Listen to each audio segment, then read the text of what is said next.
Buenas tardes a todos, mi nombre es Daniel Dorado, somos del grupo 1 y nuestro tema principal es sobre los éteres. Durante esta exposición hablaremos sobre su nomenclatura, las propiedades y su función.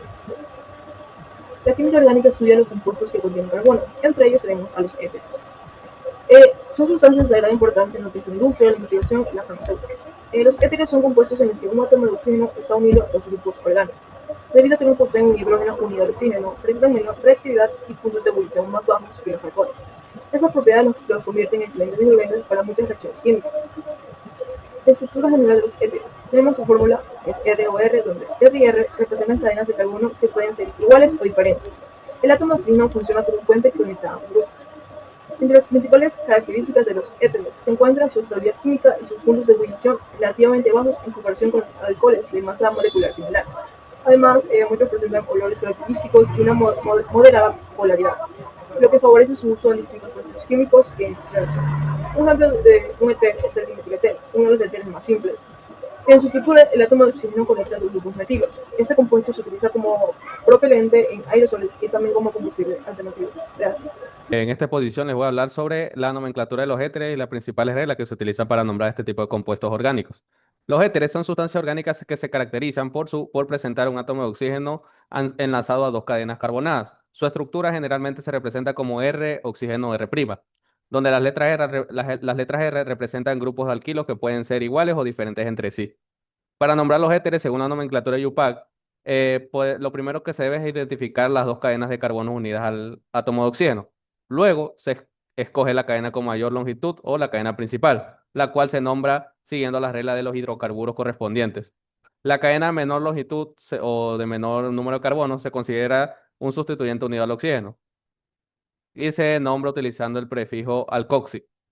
Para formar este nombre se cambia la terminación hilo del grupo alquilo por oxi. Además, cuando sea necesario, se debe indicar la posición en la que se encuentra unido este grupo alcoxi dentro de la cadena principal utilizando la numeración adecuada.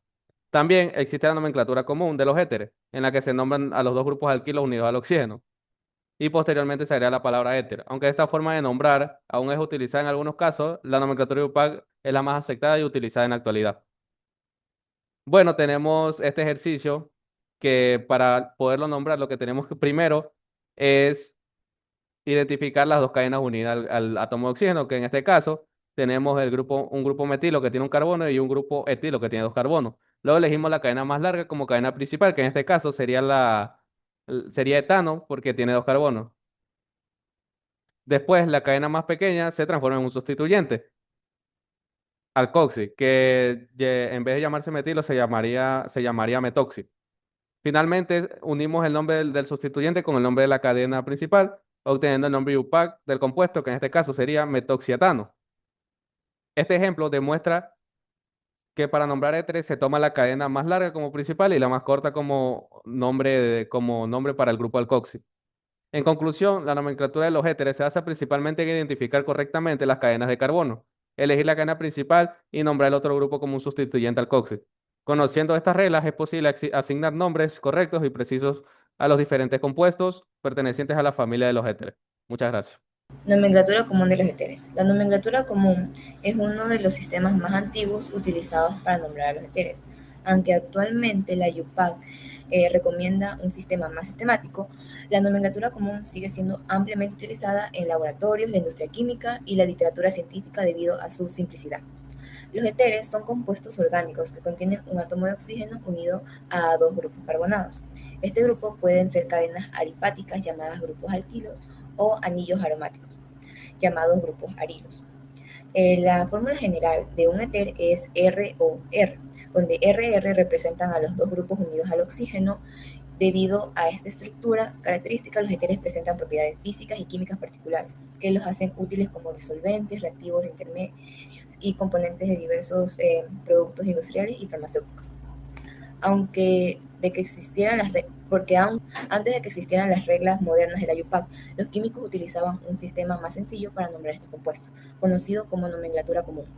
Este sistema continúa utilizándose en la actualidad, porque muchos éteres son ampliamente conocidos por sus nombres tradicionales y porque resulta más práctico para estos compuestos relativamente simples. Pero, ¿cómo se nombran a los éteres en la nomenclatura común? Bueno, para nombrar un éter mediante la nomenclatura común se siguen los siguientes pasos.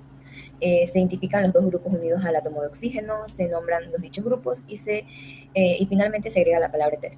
Un ejemplo de esto tenemos al éster dietílico, donde los dos grupos son etilo. En este caso, el nombre común es éter dietílico. En el otro ejemplo tenemos el éter etil propílico, donde ambos grupos se nombran y luego se agrega la palabra éter. Aquí tenemos un grupo etil y el otro propil. Por ello, el compuesto se denomina éter etil propílico. Además de los éteres formados únicamente por grupos alquilos, existen los llamados éteres aromáticos, en los cuales uno o ambos grupos unidos al oxígeno contienen anillos aromáticos. Algunos de estos compuestos poseen nombres tradicionales que son ampliamente utilizados en química.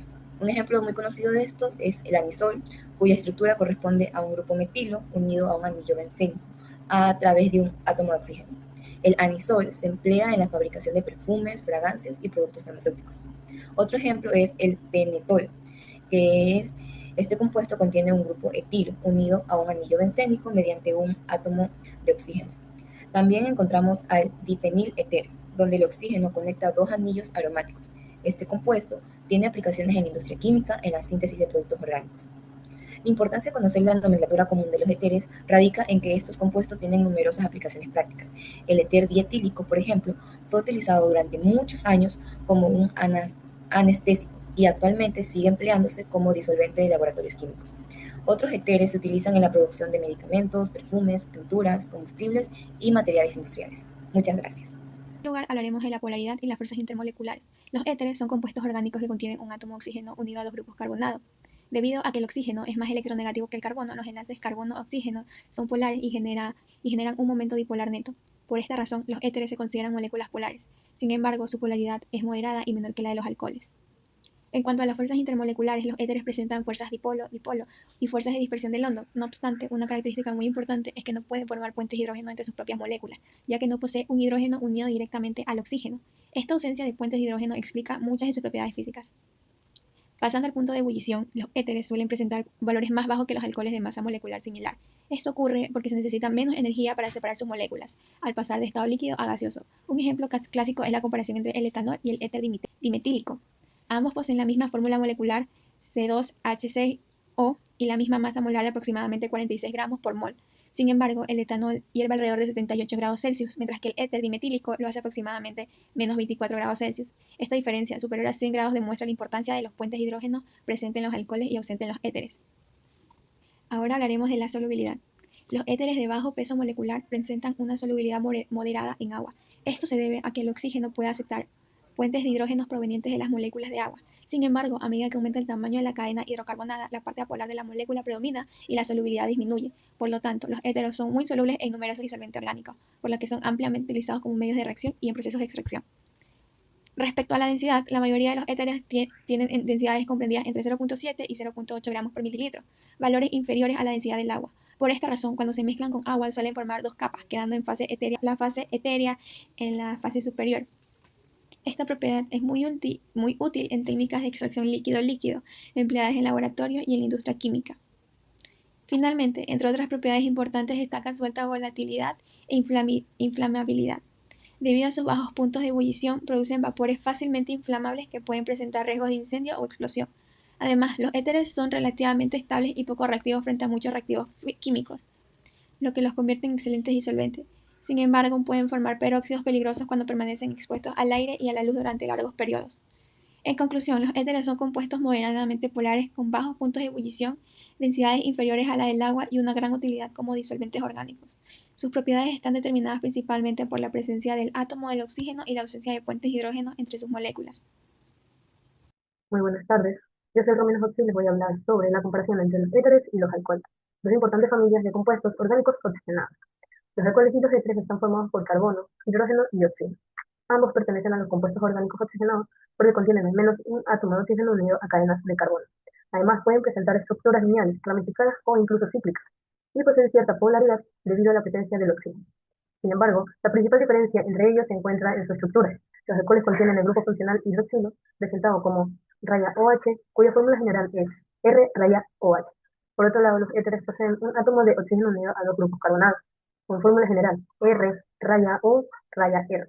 Algunos ejemplos como alcoholes son el etanol, y el metanol, mientras que por otro lado, entre los éteres destacan el dimetil éter y el dimetil éter. En cuanto a sus propiedades físico-químicas, los alcoholes son más polares que los éteres debido a la presencia del grupo hidroxilo. Esto les permite formar puentes de hidrógeno entre sus moléculas, una fuerza intramolecular relativamente fuerte que influye en muchas de sus propiedades. Gracias a estas puentes de hidrógeno, los alcoholes tienen un punto de ebullición más alto y una mayor solubilidad en agua, mientras que los éteres, en cambio, no pueden formar puentes de hidrógeno entre sí porque no tienen un hidrógeno unido directamente al oxígeno. Como consecuencia, presentan fuerza intramolecular más débil, punto de ebullición más bajo y una mayor volatilidad. Aunque también son compuestos polares, su solubilidad en agua suele ser menor que las de los alcoholes. Sus aplicaciones. Bueno, los alcoholes tienen numerosos usos en la industria y en la vida cotidiana.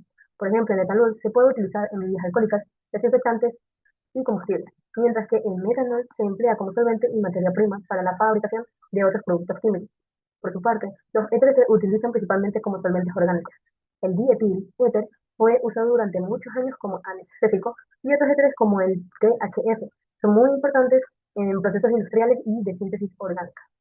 En conclusión, aunque los alcoholes y los éteres comparten la presencia de oxígeno en su estructura, la existencia del grupo hidroxilo en alcoholes les confiere mayor polaridad, mayor solubilidad en agua y punto de ebullición más elevado.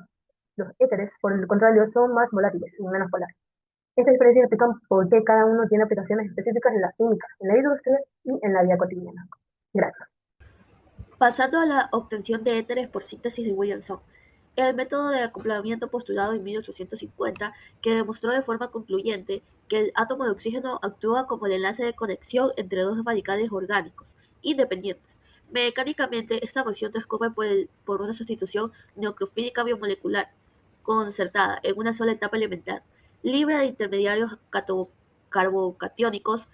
El nucleófido es un ion alcocido, una especie fuertemente básica y nucleofílica generada por la protonación del alcohol precursor con bases como el hidruro de sodio. Este alcócido ejecuta un ataque dorsal al carbono electrofílico de un halogenuro de alquilo. El estado de transición resultante es pentacoordinado y de alta energía, lo que provoca la expulsión del halógeno como grupo saliente, una consecuente inversión de Walden en la configuración estequímica del centro quiral. Pasando a las estrategias de síntesis, el éxito de la vía SN2 está condicionado estrictamente por el impedimento esférico. La regla fundamental exige que el fragmento con mayor impedimento espacial, como un grupo de ter-butilo, actúe siempre como el nucleófido alcócido. Por el contrario, el halogenuro de alquilo debe ser el fragmento lineal menos impedido, metilo o primario, para asegurar un ataque dorsal exitoso. Si empleamos halogenuros terciarios, el severo bloqueo esférico impide la sustitución, dada la alta basicidad del alcócido.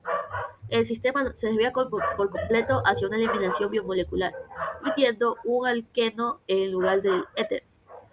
Esto se evidencia en la síntesis del éter asimétrico, MTBE, donde acoplamos eficazmente un nucleófilo, impedido por el puntoxido, como un halogenuro lineal, el bromometano, evitando las vías competitivas de la eliminación. Finalmente, en la tabla inferior podemos evaluar la versatilidad de este método a través de ejemplos prácticos de síntesis. La interacción del hectóxido de sodio con el bromoetano rinde éter dietílico a través de un completamiento simétrico primario. La reacción del fenóxido de sodio con iodometano produce anisol, demostrando la viabilidad de emplear alcócidos aromáticos. Les voy a hablar lo que es de la obtención de éteres y la formación de peróxidos. Bueno, como podemos ver, está lo que es la deshidratación de alcohol en la síntesis de éteres. Los éteres se obtienen por una deshidratación intramolecular de alcohol usando un ácido sulfúrico concentrado a 140 grados. Como podemos ver, se convierte de un etanol a un dietil éter gracias al ácido sulfúrico concentrado de 140 grados. El mecanismo es una sustitución nucleofílica biomolecular. Tenemos tres pasos. El paso 1, que es la protonación, que explica cómo el ácido sulfúrico actúa como un catalizador homogénico fuerte. El grupo hidroxilo del alcohol es un mal grupo saliente porque es una base fuerte. Al protonarse con el medio ácido se convierte en un ion oxígeno, que al salir se desprende como agua, una molécula neutra, estable y excelente grupo saliente. El paso 2 es un ataque nucleofílico que, como quien dice, el etanol es un alcohol primario, como sabemos. El impedimento histérico es mínimo y esto favorece un mecanismo de sustitución nucleófila molecular donde la segunda molécula de etanol ataca al carbono electrofílico al mismo tiempo que el agua empieza a salir. Como podemos ver, aquí tenemos lo que es la formación que se hizo del etanol con el hidroxilo, que se formó un compuesto, pero este compuesto solamente dura lo que es un segundo, ya que es tan inestable que al ser tan inestable se separa lo que es la molécula del agua y queda el compuesto dietil éter, que es en el paso 3, que es de la formación del éter, que el intercambio de un éter protonado, la base conjugada del ácido, retira lo que es el protón sobrante, que regenerando el catalizador del ácido, que esto demuestra que el ácido sulfúrico no se consuma en la reacción estequiométrica global. Las condiciones para eso sería que los alcoholes, que sean alcoholes primarios, que el ácido sulfúrico sea concentrado, que la temperatura sea de 140 grados. Lo importante que hay que tener aquí es que si la temperatura es mayor de 170 grados, no favorecerá a la formación de un éter, sino que será de un alqueno en lugar de éter. Como podemos ver en este ejemplo, tenemos lo que es un etanol, que a 170 grados se formó y se hizo un etileno. ¿Ok? Y también tenemos lo que es la formación de formación de peróxidos de éter. Los éteres reaccionan lentamente con el oxígeno del aire, formando lo que es un peróxido orgánicos inestables y potencialmente explosivos. Como podemos ver, tenemos un diéter más un oxígeno molecular. Estos de aquí se unen y forman otra molécula llamada peróxido de dietil éter. ¿Por qué son peligrosos estos de aquí? Bueno, porque son muy inestables en sí y pueden lo que es explotar por calor o fricción o choque. El riesgo aumenta a lo que es abrir un recipiente viejo o el destilar un éter. Para poder mantener estos peróxidos en éter, se guardan en frascos bien cerrados y herméticos. Si es de color ámbar es mucho mejor, ya que no le entra lo que es la luz y los protege del aire. También revisar periódicamente lo que es la presencia de peróxidos. No destilar lo que son éteros viejos sin un análisis previo, ya que esto de aquí puede ser muy peligroso y puede causar lo que son las explosiones y demás. Tenemos también las fracciones de destilación de éter. En la destilación de éter dietílico se tienen tres fracciones principales. La fracción ligera, que va de 0 a 12, que es su contenido principal, es de ser un éter muy volátil y imprenta en aires, gases y disueltos. Sus características y usos es que es muy inflamable. Aparte de esto, se descarta o se usa como un solvente en limpieza. En la fracción principal, que es de 12 a 24 grados de temperatura, es un éter dietílico puro, el contenido principal. Las características y el uso de esto su característica es de mayor pureza y se utiliza mayormente en lo que es las aplicaciones de laboratorio, y en la fracción pesada, que va de 24 a 40 grados, es un éter con impurezas, que quiere decir que son alcoholes, aguas o peróxidos, que nuestra característica y uso es que es de menor calidad y su riesgo es mayor porque de peróxidos se descarta o se redestila. Lo que hay que tener en cuenta esto es que la fracción principal de 12 a 24 grados de temperatura es que es la más deseada por su pureza y también su seguridad es relativa.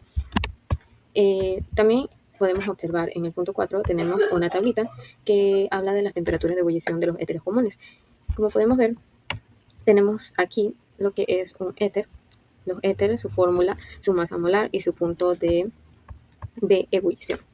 Tenemos un dimetil éter que contiene un dimetil éter que su masa molar es de 46.07 gramos molar, su punto de ebullición es de menos 24.8. Tenemos un dietil éter que su masa molar es de 74.12 gramos mol, su punto de ebullición es de 34.6. Tenemos un N-propil éter que su masa molar es de 102.18 gramos mol y su punto de ebullición es de 90. Tenemos un disopropil éter que su masa molar es de 12.18 y su punto de ebullición es de 68.3. También tenemos un N-butil éter. Este de aquí su masa molar es de 130.23 gramos mol y su punto de ebullición es de 141. También tenemos lo que es un difenil éter que su masa molar es de 170.22 gramos mol y su punto de ebullición es de 259. Lo importante que hay que tener aquí es que los éteres son solventes importantes y intermedios claves en la síntesis de los fármacos, polímeros y aditivos y muchos compuestos aromáticos. Sus aplicaciones es que son solventes en reacciones orgánicos, extracciones y purificaciones, producción de fármacos, polímeros y aditivos y combustibles éteres especializados. Lo que hay que tener en cuenta es que el manejo responsable, y por seguridad, es que el manejo responsable de éter evita lo que son accidentes por formación de peróxidos y reacción peligrosa. Por eso hay que tener una revisión periódicamente para poder evitar este tipo de casos de explosiones o formaciones de éteres. Bueno, y tras haber analizado en detalle la nomenclatura, sus mecanismos de síntesis y el delicado comportamiento radicalario de su autooxidación, es momento de responder una pregunta fundamental. ¿Dónde radica el impacto real de estas moléculas en nuestro campo profesional? A continuación, revisaremos las aplicaciones industriales analíticas y farmacéuticas más importantes de los éteres, para finalmente cerrar con las conclusiones estratégicas de nuestra investigación. Éter dietílico. El éter dietílico fue el primer anestésico general moderno en 1846.